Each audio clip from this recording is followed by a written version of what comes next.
Australian researchers have developed a drone capable of measuring a person's breathing and heart rate from 60 meters away, an advance that may help during humanitarian crises.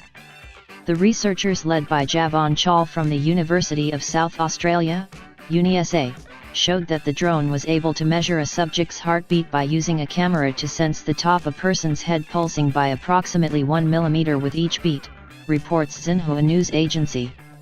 Basically, in a disaster, unfortunately you have to prioritize who's living, who's dead and perhaps who's dying, and this might allow a drone to map a scene and establish the general condition of people, Chahl told the Australian Broadcasting Corporation, ABC.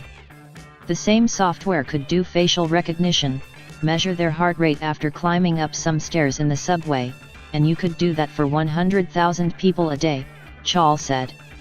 The drones were created in conjunction with the Australian Defence Force, ADF, to be deployed during humanitarian crises. However, Chahl said that the device could also be used for bad things like spying or weaponisation. If we can start doing these things, so can somebody who has a bad agenda, Chahl said. Somebody could take their data and do something with it, you could try to sell them something, you could deny them insurance, you could tell their employer,